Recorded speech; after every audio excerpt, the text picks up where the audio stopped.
Hey everyone, welcome back. It's Lucid, and I'm once again joined by the ever friendly Sai. This is Sai, ever friendlier now that I'm no longer being accused of terrorism. That's right. We Yeah, gotta go for the more low key intro this time. But yeah, now we have a real turn. We have things to talk about. boy, do we have a real turn. Look at all the okay, so all these are magic phase attacks. A lot of these are probably horrors. Some of these are probably like ghost riders and things like that. But clearly, it looks like for the majority, Zavalba's on the defensive. The other thing that I would want to point out here is that we've got three dire portents, which means three different global overrides went off on the same turn. Yes. So some of The- that is, of course, going to be related to this war, but I'm guessing some of this is also opportunistic. Like, oh, these guys are committed. Guess what I can do? I don't know what that yes. is actually going to be yet, but it looks like people are up to stuff. Like they're not just letting these guys fight and not taking advantage of that in their own ways. Right. Okay, let's start here. We have a message from TNG. Latch, these Sage raiding squads are really not like anything I've played against before. Definitely a huge pain to deal with. I feel like if he's just realizing this, it's like, come on, buddy, where you been? At this point, a lot of it is we are just small and he is big. But even when we were more, even these guys were just ridiculous. Very cool strat, but man, do I hate White Centaur in all their forms. Yeah, that was something we'd kind of talked about at the very beginning of the war is that, like, he'd gone with this no troop lineup and he'd managed to make it work just by using these extremely efficient raiding parties. So, I mean, yeah. Yeah. I do love this line though. Very cool strat, but man, do I hate White Centaur in all their forms. That's just, I don't know why. It's Yeah. the, White Centaur, good. Good unit. yeah. Yeah. All right. Carrying on with tradition, do you want to read Gath's message? Or this turn was much crazier than I expected. If we add everyone's time up, we definitely spent more than 30 hours on it, and way more than that if you count endless discussions. Still, we managed to do all this without requesting our first extension this game, even though I was ready to do it. Going for the world record, yay! DoD farm went quite wrong again. Because of a single misplaced unit, we lost 2 Charmers, a Sybil, 5 DoDs, and several Shadim. It is sad, but luckily not very meaningful, all things considered. Now that I mostly outlined tactical stuff last turn, let's talk about strategic layer. Depending on how the Shabalban war goes, there are several possible outcomes, but most of them should end up with both Pan and Arithia attacking me if I do well. I don't know if Arithia is another Pan's vassal, but he surely has been acting like one sometimes. I don't agree with that. I think that the player is just kind of struggling.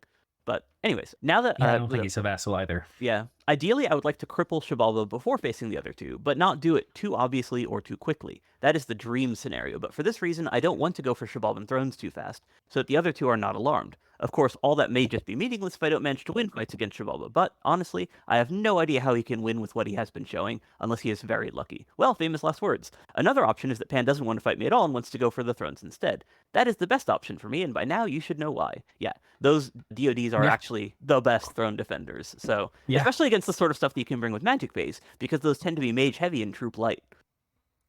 Yeah. I mean, 100 DODs versus like 200 Centaur Sages would be just, destruction.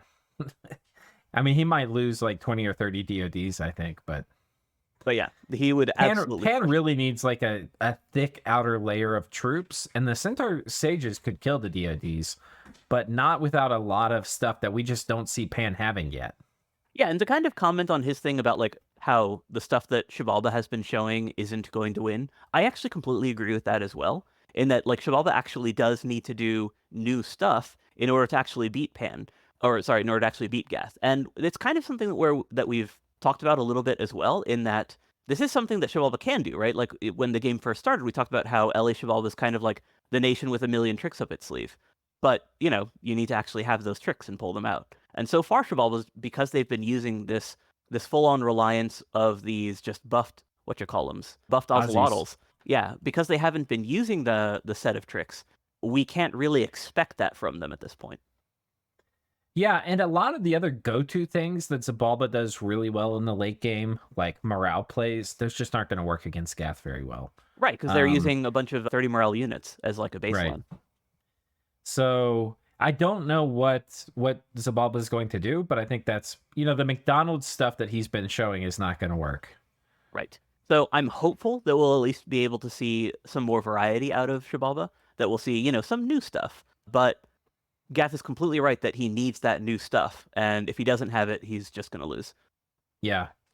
Okay, new message. Also, while Throne Rush is possible, and my partners are convinced me that is the better way to do things, I don't want to score a win as much as I want to play my power game, because otherwise, what have I been gathering that power for? Yes, the turns are very exhausting now, but this should be the time for my nation, and I don't want to exchange that for some meager thrones yet. Raids in number 42, 71, 79, 133, no assassinations from me. Everything else you should be able to see. Yeah, the raiding stuff is going to be interesting just because we'll be able to see the results of that, like, phase attack in if there's stuff missing in between the magic and combat phases, we'll be able to see that. But yeah. Well, I'll try not to speculate on it too much though once we get there, just because it's very annoying to be like, well, maybe this happened or maybe this happened, because there's so many different things that can disrupt movement this late in the game. By the way, just to comment, his Hydra partners, I think I'm gonna say it wrong, but it's like Bernard Kosk or something. I forget how to say his name exactly, and Ezekiel, and both. So Bernard, the first guy whose name I'm saying improperly, he has extolled the virtues of throne rushing to me before in Discord. So that's certainly one of the people pressuring him to throne rush, and Ezekiel has tried to throne rush against me. So, but I feel like Maven's representing my thought process, which is like, if you do all this build up, why just end the game without actually having fun battles and stuff and trying to fight people? Yeah, But anyway, I'm definitely like not allergic to throne rushing by any means. Like it's definitely something that yeah, I think is worth pulling off if you have the chance to pull the trigger, right? You may as well not regret it. But on the other hand, I don't like um what I would call forced throne rushing, where like you bet everything on the throne rush and then you lose if that fails. If you have a safer play where you can grind your way towards victory. Like I don't think that going all in on a throne rush is a good idea, even for yeah, Gath at this point. I think that Gath is actually like almost uniquely well positioned to pull off a throne rush just because of right, those DoDs, right? Because you yeah, can magic phase in your holy threes, right? Because Gath has the Gadols. So like just as a nation, Gath is already just like quite good at throne rushing actually. And then they also have this like hyper mobile thing that can get to the thrones to win those critical battles. So like in a sense, he is in like the best position that you could be in to pull off a throne rush like that. But I think how you did it in the finals last year or 2 years ago was one of the best ways to do it, and that like you were putting, like, once you were getting into a very dominant position, you were putting pressure on thrones, but you were doing it in a way where it wasn't like there was, oh no, we're throne rushing. It was like a gradual build up in threat, and you were actually forcing people to do desperate things to defend thrones, and you might even just move off the throne, but they had to do something crazy, desperate, gateway in mages and armies and stuff to defend it, and then you go somewhere else, you yeah, know? that's definitely my preferred way of playing. I Yeah. just feel that like even if like you're not in a position to do like exactly that, I think that just being in a position where you can like basically control the pace of the game in terms of like being able to scout fights before they happen, being which is something that like a throne rush forces, right? Because you have to Yeah. actually put your stuff out to defend. That just kind of puts you in a position to win those fights more reliably. Yeah. So yeah, definitely, I'm definitely a fan of like the controlled style of play, and it seems like this Gath player is too. Like he's saying that like, oh, he's doing it because he has all this power and he actually gets to use it. But I think part of it is also that this is the safer way to play. Like while forcing a throne rush when you can actually pull it off is like pretty safe, right? Because like at that point, if they actually Right. can't stop you, then you win the game, and it prevents any other player from doing the same thing. But also like he's not in that unstoppable position quite yet. Yeah, I think, to me, the ideal way to use thrones is so that as soon as the game is on the downswing, right? Like, people fought you and like it's clear that you're kind of running away with the game. I think then you start applying pressure on thrones, and then you get like 4 or 5 more exciting turns of the game, and then you win. That, to me, that's the most fun way for the game to end. The thing I don't love is like, just like, you see an opportunity, somebody sees an opportunity to throne rush, and then like the game's over, and it's like they weren't really like cresting to the point where they were running out of control. I mean, people do it counts as a win, but I don't know, I just don't like it. Yeah, I'm like I mentioned, I'm not opposed to doing that if I think I can get away with it. I just think that this particular way of playing that Gath is looking at is uh, actually even safer. yeah. All right. Right. Um, But P.S. One thing about Perpetual that I was not realizing until I thought about it last turn is that it makes patrolling, and therefore blood hunting, significantly worse by lowering precision. Unfortunately, because of the heated war engine and DoD capturing, I couldn't do much about it, so we'll have to endure higher unrest and lowered hunting efficiency. Postscript. Still quite terrible Tartarian luck. Out of 55 casts, only 8 commanders, and only 3 of those are not feeble-minded. Should be 20% commanders and 50% feeble-minded. After watching YouTube videos up to turn 57, I'd like to point out that most of my diplomatic decisions since midgame have been driven by the goal of going sneaky mass DoD farming, hiding the true power level of Gath and unleashing the true astral corruption when the time comes. Have you seen the name of Gathian goddess? Oh, I don't goodness. think that we figured that from the god name. Let's take a look. Unleash me. Okay. Oh, okay, so I guess that's what it's referring to. Well, that's fun. Yeah, okay. I mean, it could have. You could have maybe made it a little bit more obvious. I feel like Unleash Me. It's This isn't generic like the enough, reveal yeah. at the. This isn't the reveal at the end of the movie where you're like, oh shit, I should have figured that out. But Yeah, I don't think I would it's have still a gotten hint. anything from that game, or from that name. Yeah. Okay, so we've covered all the messages. Okay, what do you think the dire portents are? Well, I don't think that it's... Okay, so if it's not the... Let me think. I'm guessing one of these would be a defensive Shabalban global. So something like Ooh. Dark Skies or an Vengeful Waters Overcast. That would be my guess. Yeah, Then that the would other be really cool. The other thing that I was thinking of is that if Gath and Shabalba go really hard in on each other this turn, and Erythia and Pan are working closely together, this would be a good time to try to get away with the initial cast of Arcane Nexus. Yeah, that's what I think. I think we're Perpetual Storm. I think Nexus is one of these. I have no idea what the third one is, but I think your guess of like a defensive global for Zabalba makes a ton of sense. Wait, you think it is Perpetual Storm? I thought that they were going to wait to cast it. Oh, that is right. Yeah. Okay. Wait. Well, shit. That really confuses me then. Yeah. Okay. Wait. If it's not Perpetual Storm, Well, we'll find out. all right. Let's find out. Gath casts the Unleashed 4 wins. Is this Perpetual Storm? I guess so. Okay, so he did put it up first. Okay, So he did put it up. Yeah, so that is going to be disrupting some of Shabalba's logistics, like we talked about. So potentially still very strong, even if it's not like being used to disrupt movement once Shabalba's already in his territory. It's potentially still very valuable. Is this Looming Hell? Yes. So okay, so it is a defensive global. It's a defensive global. That's actually not one that I thought about, but it makes total sense, right? Like, this is a good one. Yeah. This is a good one. Because if you think about it, this actually complements Assassin game really well. Because, well, I mean, it's basically in your Dominion, you're going to have troops attack their own commander in an Assassin battle. I can't remember it. For a second, I was thinking it was like people on Bodyguard are they going to be the ones that attack, but I don't think that's actually the case. I think it's just anybody in their army. Right, yeah. So it's pretty good. You get like 5 assassin attacks a turn, and then I think this is also the case in vanilla. I know it's the case in Dominions Enhanced. Was you also get like some free demons a turn too. So that's kind of cool. Yeah, I think that another thing behind using this is that it takes up a global slot. So he might be doing this as like a defensive option in order to try to preemptively block or overcast the what's it called? A Perpetual Storm. Blood Vortex is the other one. Okay, yeah. So we see Maelstrom going down. Yeah, so that is actually most likely what he's doing, is he's actually trying to block the Vortex. And he's basically using these blood globals in order to basically take up global slots, potentially either to overcast or just like block the slot so that it bounces off of it. Yeah. Okay. But yeah, he failed to block Perpetual Storm. I think that was what he was kind of thinking. All right. Let's look at gamble, actually, because like if blood slaves are cheap enough for you, and you know that this Perpetual Storm is going to be just extremely nasty to deal with, then yeah. But it's possible if Gath puts 500 gems into it or thereabouts, it's very unlikely that it would bounce off of any blood global. Oh sure, yeah. Like you can make gem globals that handle the blood global slot no problem. It's just a much larger investment. Right.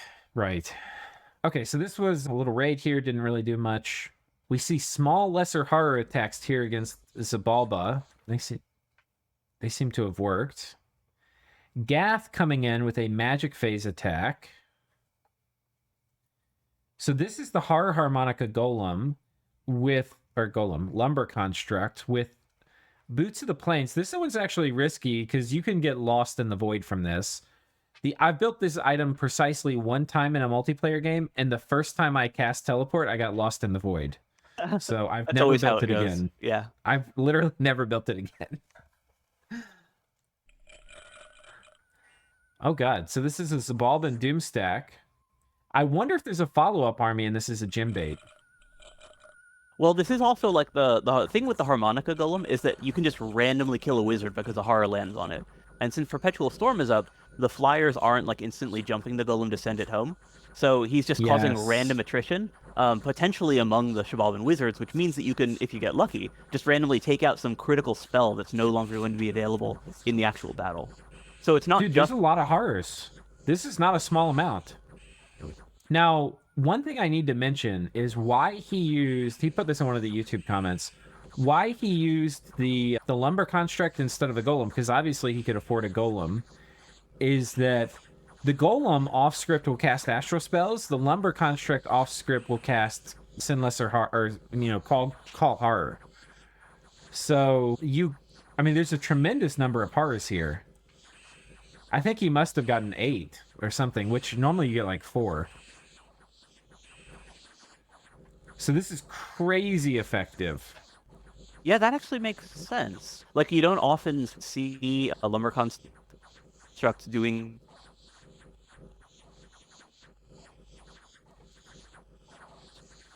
I think I might have lost you there for a second. That construct simply does. It's the only thing they can cast, so they're going to cast it. Yeah. I mean, look at this. There's literally at the end of this combat, there's there's 8 horrors left over, and I know at least one of these Gortide got killed.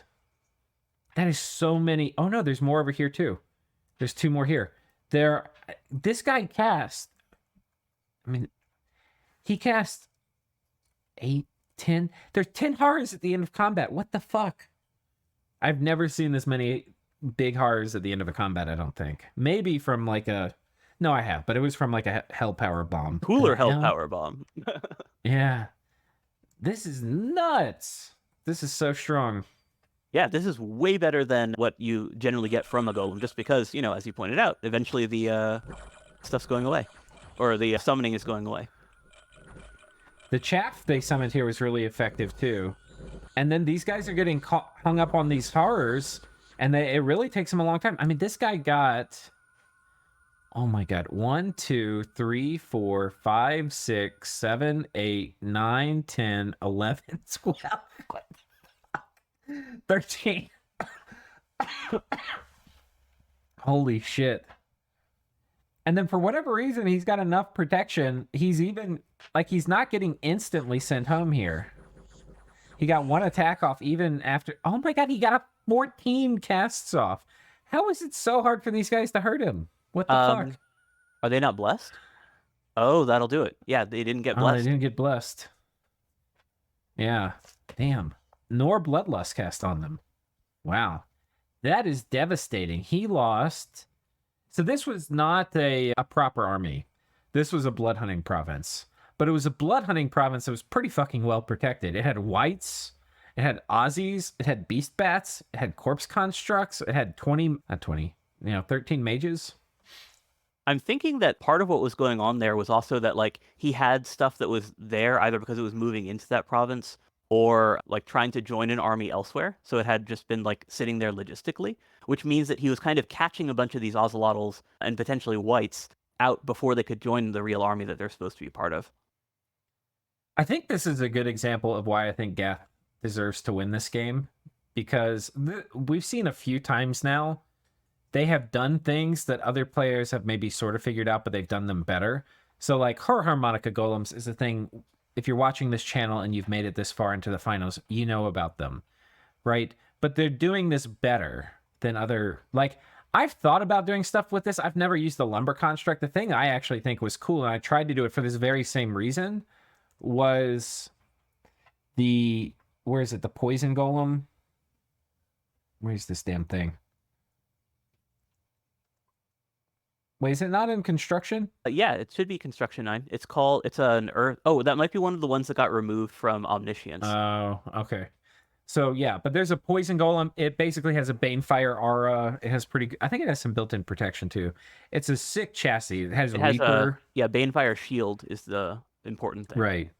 But it doesn't get pass, and Dominion's Enhanced it does, which in some ways makes it worse for this particular use case. Yeah, this is such a niche use case though that I can definitely understand, like not really factoring it into the buff of giving them paths, you know? Right. Yeah. So I tried to do it with that, and I think I might have even done it with Boots of the Plains, but so even there, like that's me trying to like kind of think out of the box, do things differently, figure out ways to make things work better. But even then when I did it, I never, first of all, I haven't done it much. I think I maybe did it in one game, but I never did it where I combined it with like this chaff, this remote summon chaff, which is just like a small detail. That was the difference between him getting like 5 casts off or 6 casts off and getting 14. It was amazing. This is such good play. Yeah, and I think that like the fact that the province went neutral could also factor into movement because it's no longer a Shabalban friendly province. So we don't even know like what the full extent of this impact was. Yeah, that's a good point. Okay. More horror attacks here. They're working. This one failed. Spine membrane horror is letting us down again. Or spine membrane horrors, they're doing their best. Yeah.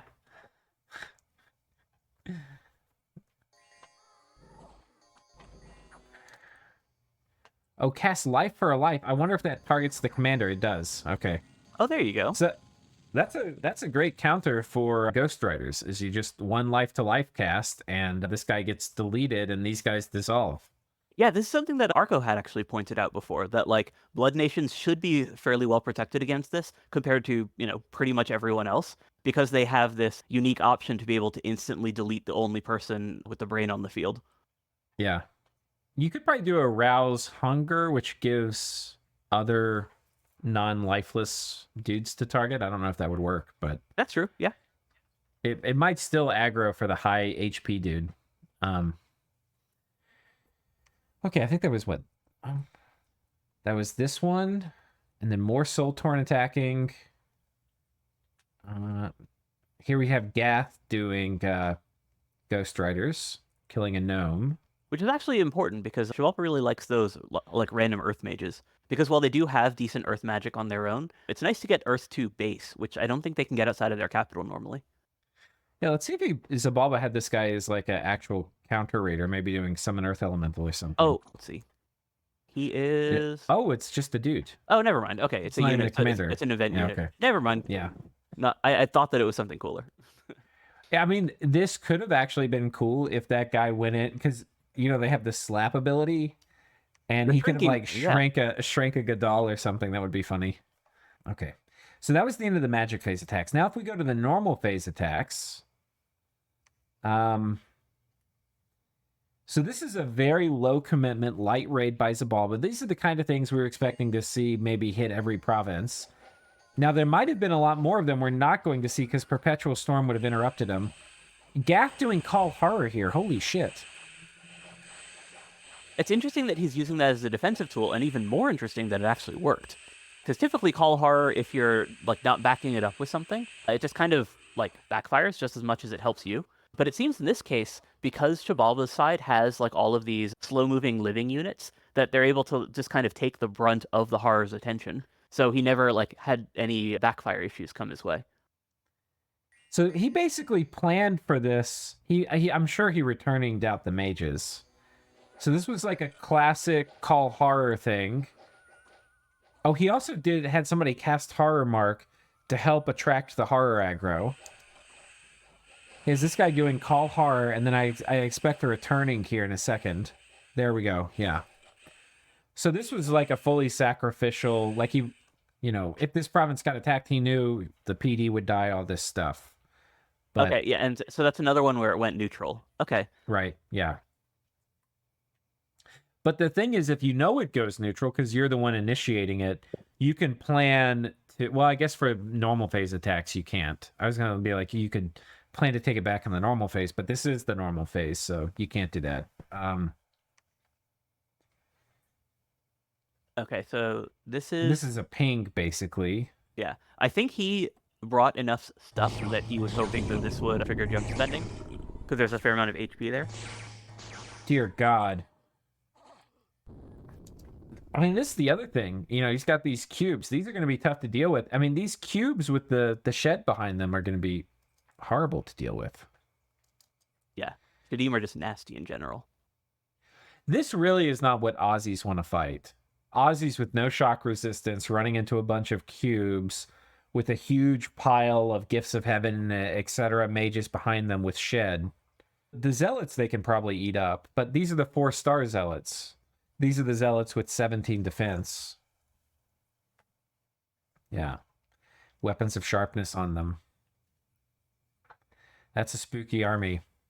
And this is something that we'd kind of talked about before, in that I'd sort of like undervalued his bless near the start of the game, but he's really showing how like in the late game, all of these resistances become super relevant. Yeah. Yeah, with that shock resistance, they're not really worried about, you know, friendly fire from the shed and things like that. Yeah, so like this even is though they have fairly minimal stats, they're still going to be very effective in practice. This is a little interesting. I wonder if we're going to see a similar Call Horror script here. I know we have Soul Slays coming out here. There's a mummy. Oh, so this is one of the raid mummies. You know, they were saying we wouldn't get to see it, but clearly we can see it here. Does he have a lot of kills? Yes. So likely this guy came and cleared out this province, and these guys filtered in back in the normal phase. Yeah, that makes sense.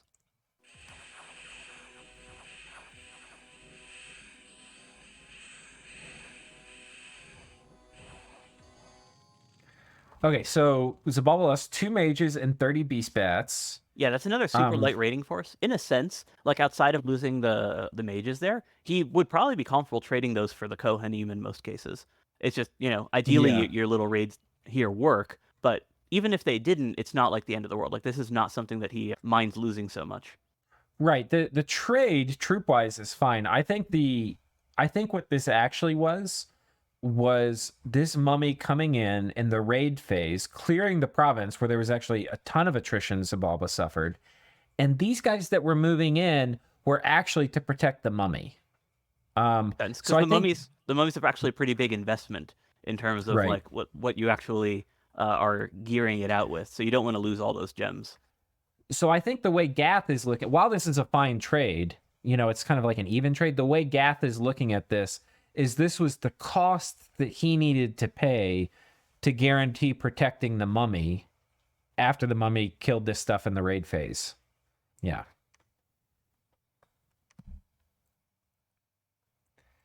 And then, okay, this was successful. So we're seeing a lot of this kind of like the same stack. It's a chillin' and 30 beast bats. The problem doing this is it's easier for somebody to put together, okay, what kills literally this? Yeah, it kind of makes sense though from the person playing the game perspective, that if you're putting together like one uniform stack, it's just a lot easier on your brain to handle. Yeah, that's true. It does save time. Putting together many different kinds of raiding parties may indeed be easier, putting together many of the same kinds of raiding parties is of course going to be easier to counter, but it's also easier for you to assemble because, you know, you've got that uniformity going for you. Yeah, Zabalba really is showing like they would be a good leader of McDonald's. You know, like they have an understanding of scale and efficiency. You know, they're like, this is how we're going to do it. Let's mass produce it. Yeah, as efficiently as possible. As efficiently as possible.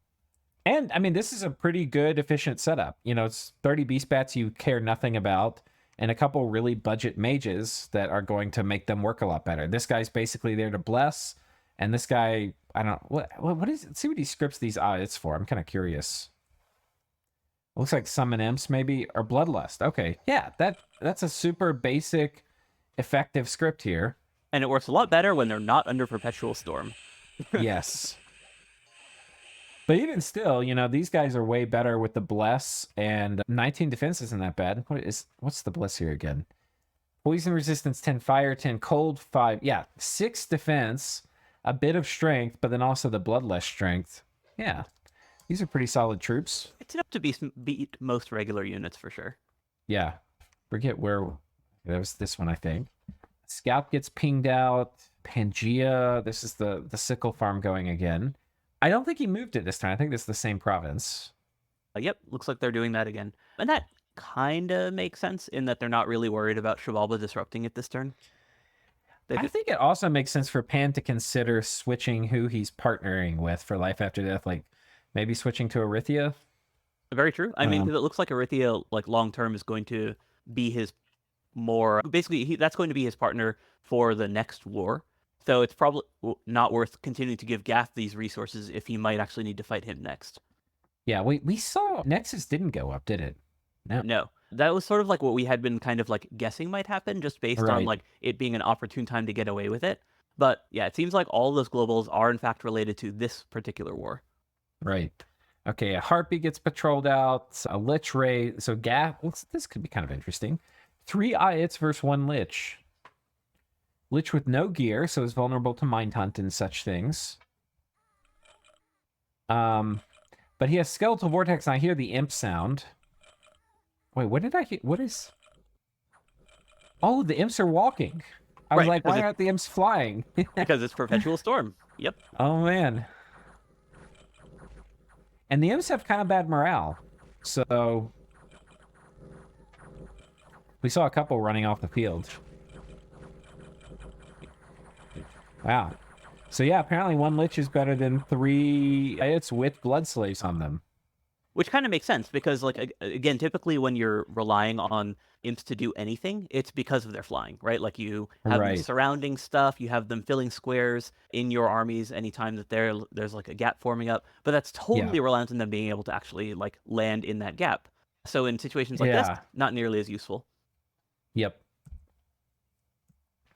More scout pings. This is another Beast Bat raiding party was successful here.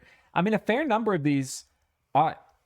I mean, I think I wasn't exactly smack talking. I was kind of joking about it being the McDonald's thing, but they've gotten like 4 or 5 provinces off of it so far.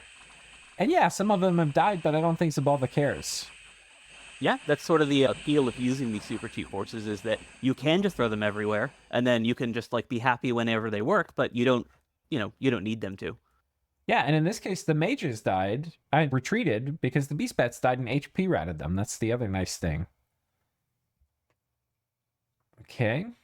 Yeah, and the mages are the ones that he actually cares about, at least a little bit. Probably still not like a huge amount, but certainly more than the beast bats themselves. This could be interesting. A single Chillin. This might have been interrupted. Yeah, this was probably an interrupted beast bat thing from Perpetual Storm. So... that's almost certainly what this one was. Yeah, if you see any of the upcoming parties missing one of their mages, that's probably where he is.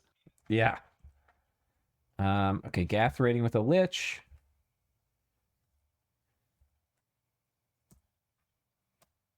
Yeah, so this is more or less what I expected from both sides, in that they're probably not... oh, that's interesting.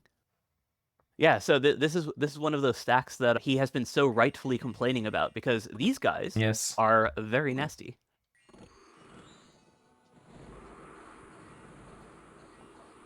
What did I hear? Was that the... I don't think you can hear the sounds. I felt like I heard Gift of not Gifted. I thought I heard Will of Fates.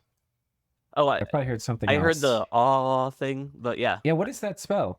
I don't know. So there if you look at the combat log, there are a couple different spells that can do that. So, for example, one of them would be of lead. So that might be something that... okay. Yeah, it's Army of Lead or Army of Gold. I saw that on the TNG thing. Yeah, there was Army of Lead. Okay.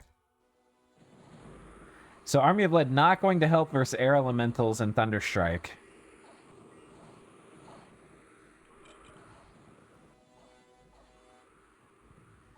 I mean, just brutal. TNG has just not figured out an efficient answer to this. I'm not sure what the efficient answer is as the caster either. There kind of isn't one. This is something that we talked about before. So you basically need to have a larger commitment group than what Pangea is bringing. And even then, you're going to suffer attrition, right? Because you could just randomly get your expensive dudes clocked by a gift from heaven. Yeah. Oh god, another TNG Pan encounter. Yeah, because like... the slow boa constrictor that is Pangea. Because one of the things that Pangea is doing very well is he's not using the same thing every time on his stack. So like Right. here, you can see he actually has a fair number of harpies, and I think he put up Army of Gold on them. So the other thing that he does is he always brings air elementals, which means that if you're not bringing like size 6 bodyguards, which typically you don't do outside of like a real army, your guys are just going to get squished. So like you can't rely on thugs that are immune to like conventional troops. You can't rely on like just a stack of mages that can efficiently counter this, because even something like a Wailing Winds caster is going to get squished promptly by the elementals. Yeah. Yeah, I mean, this is kind of just this army from Pangea could have killed 4 times this stuff. So yeah, they're just really bleeding TNT dry.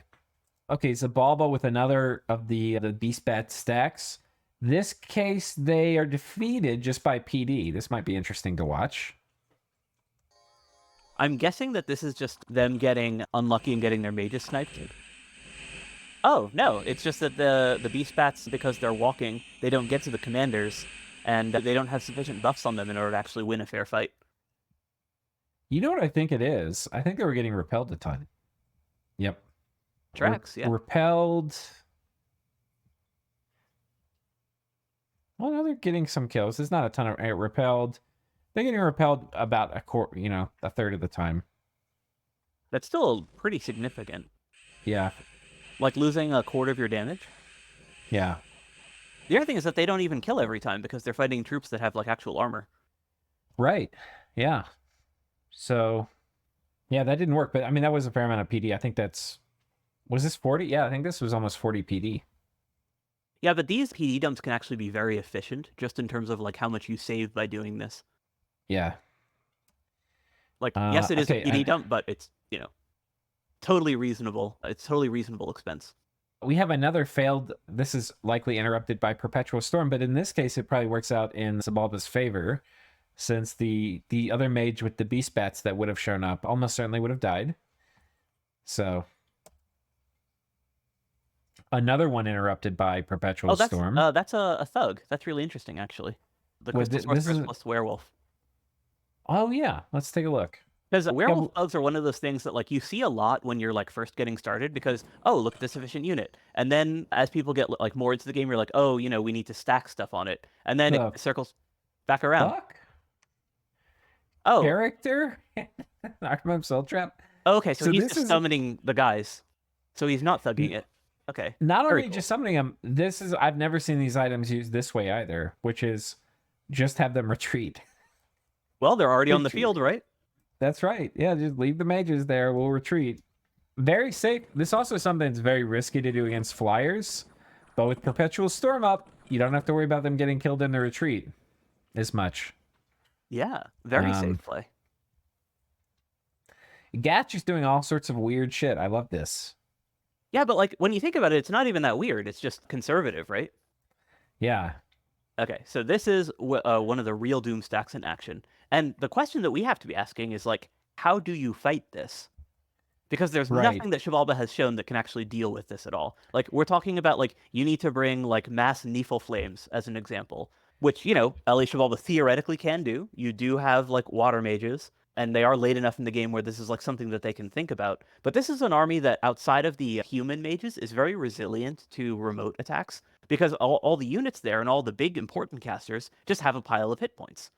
A big fucking pile. I mean, what's interesting is they're trying to do the thing you talked about, which was have a line of these slow-moving units which stretches across the field. So to me, that's one of the things I'm really interested in seeing is how well are these cubes and these dark vines going to do at preventing the shed and the gibbers from actually getting into melee. Well, let's see.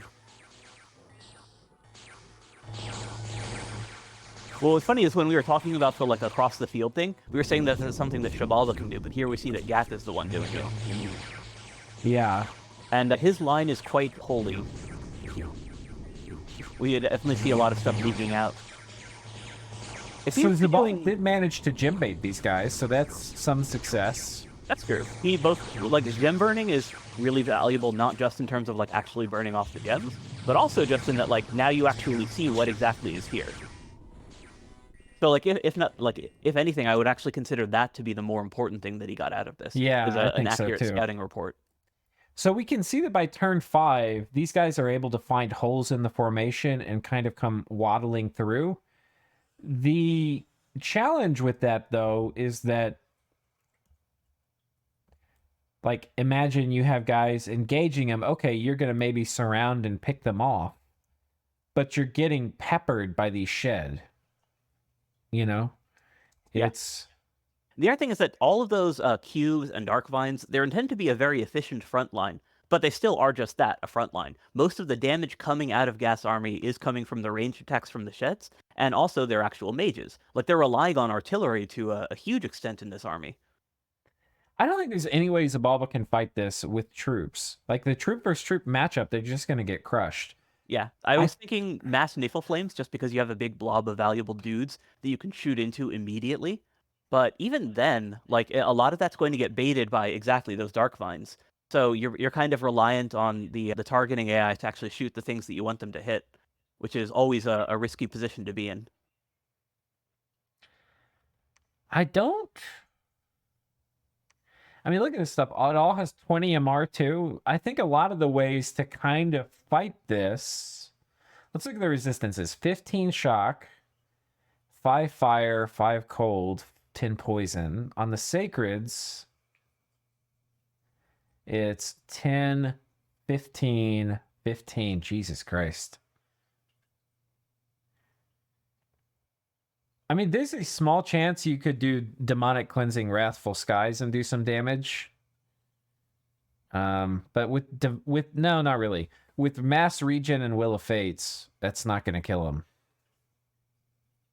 Yeah, that's. I mean, honestly, at this point, the only thing I can say looking at this is that's just kind of scary. Like, I don't have a good answer for this.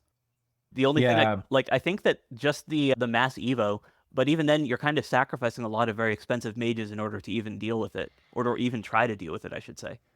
Because there's no guarantee that that's sufficient. Okay, what about rigor plays? They have Um, rigor up. Fields of the Dead. yeah, so Gath isn't putting up rigor, and they are putting up relief, right? Yeah.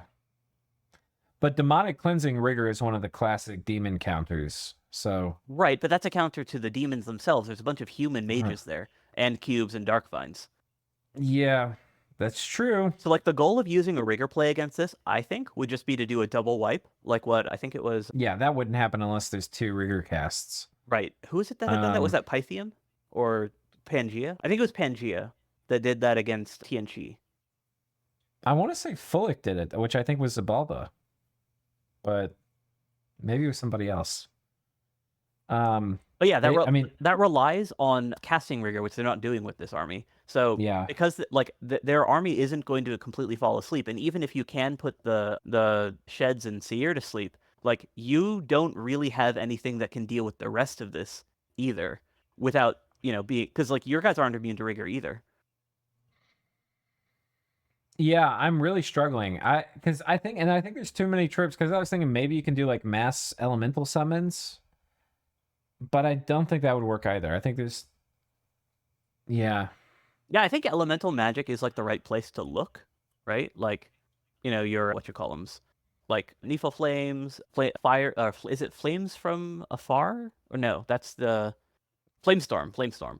Yeah, Like Flamestorm. basically like round one, do a bunch of damage to the blob of dudes, and hope that like with range boosters and stuff, that your mages are going to be prioritizing the denser concentration of units over the higher HP guys at the front. Yeah, but I mean, with 20 protection and 15 fire resistance, Yeah, maybe it has to be Niflflames. maybe these guys they don't have as much. But they still have that 20 protection. Yeah, so it really has Yeah. to be Niflflames, I think. And you have to actually spam it, which is hard. Yeah. I mean, Shavalda does have the big water mages, right? How big are their water mages? I mean, this also is the kind of army that Pan could potentially try to hit with like 15 master and slave casts or something stupid. True. Yeah. And just try to steal the whole army. But that is not something Zabalba can do. Yeah, no. At least not easily. Like they can do charm spam, but that's retail. That's not mass. They could do So the Bakabab are water 3 base. So Niflflames is actually a viable thing because a quarter of them are water 4 base. So that's the problem with that though is you get one shot at it, right? The second the Gath knows that that's what your plan is, they're gonna put the evocation bait up, and it's probably not gonna work. Yeah, but and this already kind of has evo bait. It does, but I think that like just based on the concentration of units, that a wide AoE spell would probably still hit the middle. You think with this many Dark Vines clumped up? I don't know Are actually. the- I'd These, honestly have to test it, but that's at least where like yeah, my brain would go for like how to start yeah. fighting this. Trying to think if there's anything else. I mean, the other option is mass flames from the sky. Now, Zabalba's not a fire powerhouse either, Yeah, they're also but just not a gem powerhouse. Like right. they're not the wealthiest nation in terms of income. So like if you're trying to empty your treasury and see who's gonna, last the longest, Gath wins that. And they've had, I mean, the other thing too is they're looking at fire gems and they're like, oh, dude, I could spend those fire gems like fire empowering somebody and get more Aussies, right? Yeah, and we know that they have been doing that throughout the game already. Right. So they're probably not going to be the nation with like 5 flame spirits set up to spam, with boosters ready to cast 6 flames from the sky or whatever. So, okay, wait, let's reset our thinking.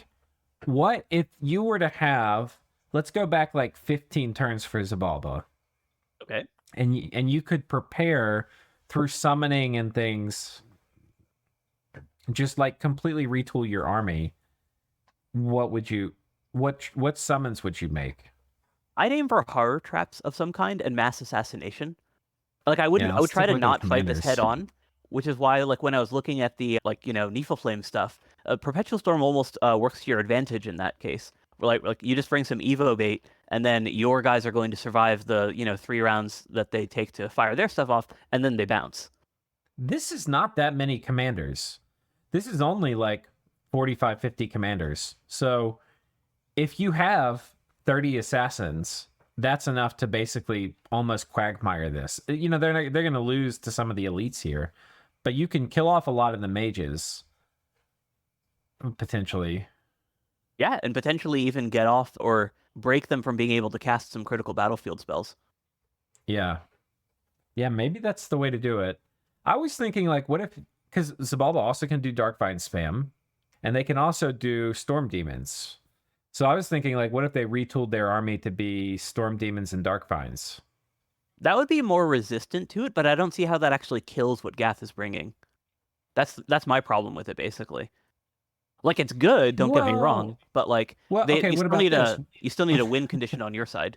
What if they killed all the mages with assassins and then they hit it with the Storm Demons and Darkvines? Like they could maybe win that, right?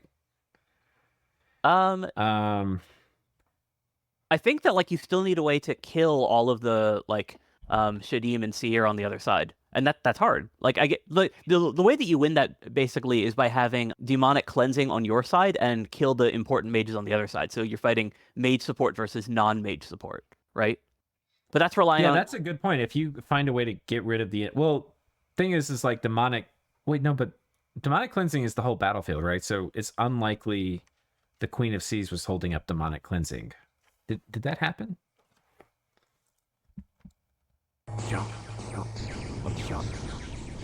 Oh, it's being cast by an ice devil. So wow, okay, so they were putting it up. Yeah.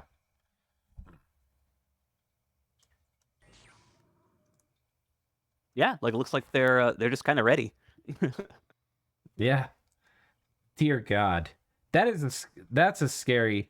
It's kind of interesting too because I think I can't remember when it was. I don't know. There was some game I can't remember if it was a tournament finals from before, but I was talking about how like the power of Gath is to Doomstack. They're the best like premier Doomstack nation in the game, I think you and mentioned that boy are this they. uh, Okay. you mentioned that this tournament actually, like towards the beginning, as like what you see as the when we were going over the nations, you mentioned that as like Right. something that you see as their big strength. Yeah. But this is, I think, an excellent showing of that strength. Like, this is just the kind of army that says, fuck you, we're going to take this province. And this army right now has moved on to this fort that's got the Cliffside Abattoir, which has a corpse construct bonus, which is kind of cool, and a throne, the outer throne. Yeah, that's one of the armies where you can tell that he really is just trying to force a fight. Yeah. And he also moved in here. So both these forts are cracked. Zabalba, remember, this army was sort of out of position. Like it was up here, and it's now 3 turns away from getting south. And these armies, which were over here, one of them is trapped inside this fort. This, I think, is a smaller Zabalban army. And this army is now out of position. Nothing can make it to defend either of these forts. It wasn't cut off in the same way that, we were talking about in the previous episode, but Gath has raided most of these provinces. There's a small chance maybe something can 2 province move through here, but not an army that could fight either of these. Like, these are now just forfeit to Gath, I think. Especially with, with Perpetual Storm, as you said, the only thing that he could potentially get in there is via magic phase movement, which is not Shabalba's strength. No, it's not. It's definitely not. Dear God. And then I feel like this army just appeared out of nowhere. Where the fuck did this thing come from? It was like something moved here, but then another army appeared in its place. Dear God. Yeah, I guess this army is going to go for this TNG throne. That's my guess. Though Pan's on top of it right now.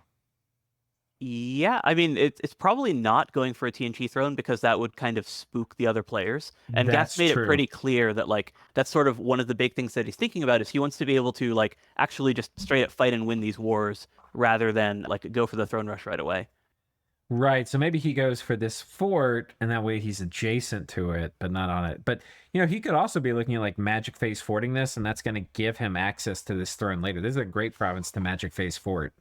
Yeah, I think that, these things aren't mutually exclusive, right? You can be playing for your, win the game fair and square win condition, while still actually, being very reasonable about having your units in place to be able to go for a throne rush once, you're forced into it by the other players teaming up on you. Yeah. Dear God. Okay, so this area, I mean, this is checkmate. Let's go look up at this other area. This is now Gath territory, yeah. Yeah. This is ours now. Make sure we look through all of them. Okay, some Niffle Giant stuff at the end. An arena battle's coming up. That might be exciting next turn. Okay. This area, so Gath moved this army on top of an unforted province. Presumably we were thinking it might come in and try to just kneecap Zabalba, take their cap, which is right here. But it looks like it's going for Joman. That's sort of what you had suggested. And Joman is, of course, still a valuable province, right? That is a capital. Yeah. Capitals are nice. The only reason that I was thinking that it might not be doing that is that in terms of, strategic value, it's not really that much, right? Golden gems is nice at every phase in the game, but what do you really get out of it that's going to actually make you win? Yeah, I mean, it is a ported province that's worth a lot, so it's one more thing somebody's going to have to try to pry from your cold, dead fingers, Right, but in terms of killing Shabalba, it's not nearly as valuable as obviously a throne or the Blood Province or their capital. And the other thing is that it's also out of the way, right? Any army that you put there is multiple turns of 1 province per turn movement away from being able to impact any other portion of the battle zone. Whereas going for that Blood Province, Sacrificial Grove, that puts you in position to go for either Shabalba or, if things are getting tough and you want to take the easy pickings, you can still get Joman at that point because it's cut off. Yeah, I think he's going to go for Joman. And I think after that, maybe he comes here and then here and goes for the Sacrificial Grove. Imagine this, though. Imagine he just takes this and then this before Pan and Arithia turn on him.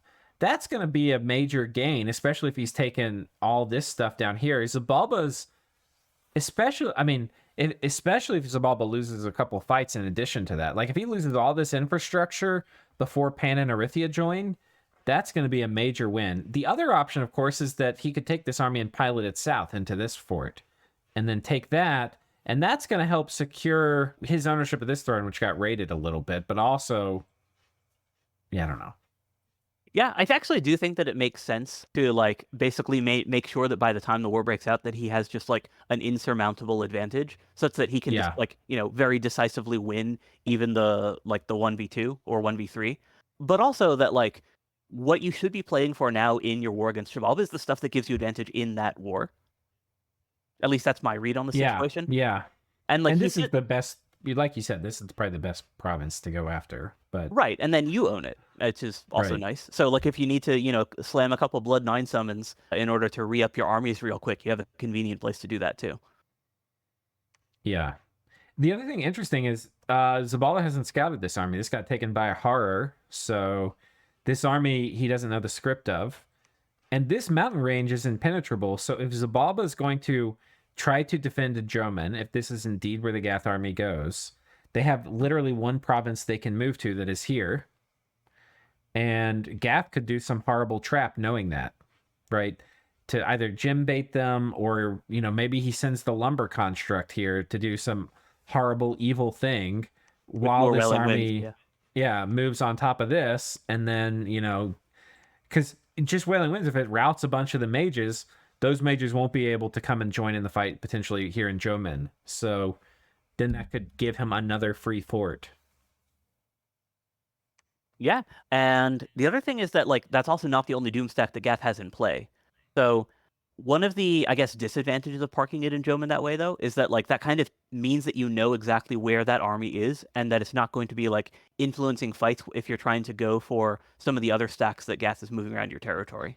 Yeah. Okay. So who do you think is up in provinces the first turn? Do you think it's Gath or Zabalba? It has to be Gath. I mean, we've seen or actually, it should be. I actually think it's Zabalba. Yeah, you're right. Actually, I was gonna say it has to. We'd seen all those raids bounce, but then I realized that yeah, no, that enough of the raids had succeeded. Oh yeah, no. Yeah, it turns out it's Gath. How about that? Okay, yeah. So I guess we were both wrong then. I think we both thought maybe Zabalba did it, but you were more right than I was. I was leaning. Yeah. So the reason that I was leaning Gath initially was just that I was remembering that those raids bouncing, but then I was like, oh yeah, no, enough of the raids had succeeded that it kind of looked like he might actually be up, but turns out that no, Gath's defenses were indeed good enough. So I think the rating summary is this: Zabalba's southern flank, Gath has outrated them. There's a bunch of these horrors and liches and vampires and other small things that have basically laid down cover fire for these three huge armies moving in. The northern area, Zabalba has won the rating war some. They're winning. They're in the process. It's good for them. But right. They don't necessarily have an answer for this army yet, which we also can't see. The other thing is the fact that they are as you said, winning the rating. I think that's a little misleading of a way to put it, in that they are ahead in terms of provinces, but enough of their raiders actually died that it was very expensive to take the provinces that they did compared to how small the investment was. It's by no means crippling. It's also fair to say that a lot of the provinces they took are forts, so it's not really their province yet. Okay, you've locked these down, but that doesn't exactly count. And then, this one that is theirs, but it's also not tracing income. So, yeah, I think rare winning is indeed an exaggeration. Yeah. At least they managed to take some ground, so not nothing. Yeah. One good thing Zabalba did was, where they lost the horror raids, they did move in counter raiders that ended up defeating these scouts. So the provinces that Gath won through horror raiding, they didn't actually get to keep. So that was kind of good. Though I think the other major dynamic here is I don't think Zabalba has impacted Gath blood hunting at all. And I think Gath, we haven't seen all of them because there were a bunch of these great attacks we haven't gotten to see. We might be able to tell from the army size graph. Yeah. But Gath is Gath is starting to chip away at the Zabalban blood economy. It's going to be 249. Yeah, and the location where these fights are taking place also means that it's kind of putting Zabalba's internal infrastructure at more risk than Gath. Gath still basically has a bunch of territory that they can hunt safely, in part just because of how they're set up with relation to Pangaea and so on, that they basically have these friendly borders. Yeah, the interesting thing is going to be what would Gath tell Pan and Arithia to get them to come to his aid right now? Because he hasn't lost any major armies. Gath can still show hey, look at this, right? Some picture of this. I think it's actually difficult to share. How do you convince Pan and Arithia? I don't know. Well, he doesn't need to convince them to come into his side. He basically just needs them to stay neutral. So he has a slightly easier task there. I think he needs their help, man. No, Gath? He's about to lose. Oh, no. I'm sorry. Maybe I spoke wrong. How does Zabalba get Pan and Arithia to help them Oh, right right, right, now. right. Okay, yeah, yeah. Because when you were saying Gath, I was like, well, he's kind of already been talking to them, and he's seems to be like very comfortable. Maybe he can just be like, look, guys, I'm about to lose these 2 forts, and there's no way I can defend them. Are you guys not going to do anything? That would maybe be the best selling point. Is that like I'm losing this front of the war? I don't know though. I Yeah, mean, the other thing is it's very clear Zabalba does not have the confidence to go put major armies on top of Gath forts yet, right? But Gath has the confidence to do that to Zabalba. So like if they're trying, if both of them are trying to spin narratives to Pan and Arithia, only one of them can say like, "Hey, I'm actually fighting a defensive war," right? Like, that's true. Yeah. Well, I don't think that anyone would believe that Gath is not fighting, or that Gath is not on the offensive here. Like, I think that yeah, that's pretty clear. But yeah, I think that it's also fair to say though that like there's a huge bias towards not doing anything in general. Like whatever your current momentum is like what you're likely to continue doing. And in this right. case, we know that like Pangea wants to go finish off TNT before they go get embroiled in the next war. So even if like their next war might actually indeed be to come in on Chivalba's side, they probably don't want to drop what they're doing, and they're hoping that Chivalba's going to be able to hold off Gath on their own, at least for like a little while. Yeah. So like Xibalba wouldn't just need to sell them, on like this is who you want to be fighting. They more importantly, they need to try to sell them on urgency. Okay, we're about out of time here. I think one last thought from me though is that I don't think there can be a big battle next turn. Like I think Gath has so outpositioned Zabalba in the south there can't really be a big battle. And then in the north, it's going to be at least one more turn until we get a big battle. So, you know, because I was thinking like I'm going to ask you to close this episode out. Like, what fight are you most excited to see next turn? I don't think there can be one. Yeah, actually that's totally fair. Gath has just actually outpositioned him by too much this turn. Yeah. Okay. All right. Well, I mean, I'm excited. This is fun. It was a long doldrum, and I feel like we're definitely out of it now. So, do you have any kind of closing thoughts? Yeah, like for all that it's kind of cool that we're seeing these big armies on the move. I do want to say that, this war is still looking extremely one-sided so far. Because Yeah. we'd said like before the war breaks out, like as the war I guess was in the process of breaking out, that the important thing is that Xibalba needs to do something new, that they need to do something where they are actually going to be using their mages, that they're actually using like new tricks, that sort of thing. And that we haven't seen that yet. We've still seen them play with the same Ocelotl and mass raiding playbook that they have been using this entire game. So until they actually bring out some new magic, whether that's, mass Niffle Flames, mass Assassins, mass Air Elementals, they need to be doing something different from their demon spam if they want to stand a chance in this war. Yeah, and guys, Sai and I aren't exactly the brain trust. I mean, Sai is more so the brain trust than me, but like we were really thinking hard about ways to fight this army and maybe win. And we were really coming up with like it not there's not we weren't able to pull up much. So Zabalba really has to pull something out of their hat here. Like, and Yeah, and what's more concerning is that because they haven't so far, like I'm actually just not that optimistic for what they can do. Mostly I'm just really excited to see something, just because like at this right. point we know that they need to be doing something different, right? So we don't know what that's going to be. We don't know if it's even going to be enough, but they'll at least have to do something, and that should give us at least, some sort of interesting new content to look at.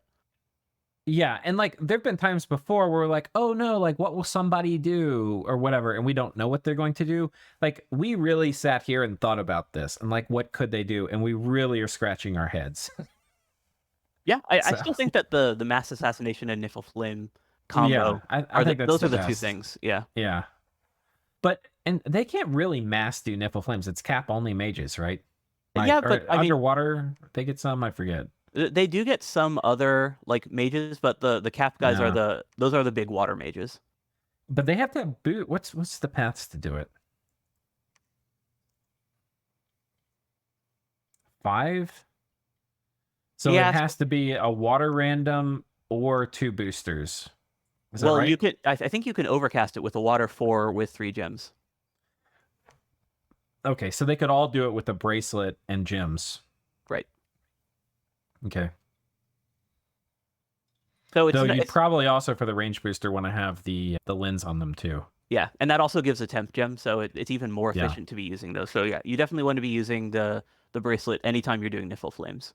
It's just so Yeah. efficient, right? Because it pays for itself after 5 uses, or 3 if you're one of the people that thinks gems are the smithing is free. But Yeah. Yeah. Yeah. No, I think that's right. But even then, I feel like I think you put the Dark Vines up there. it's a matter of clustering. Yeah. But yeah. Yeah. Okay. Well, exciting turns to come. So thank you all for watching. And Sai, as always, I really appreciate you joining me here. Yeah, thanks for inviting me again. All right. We'll see you next time. Cheers.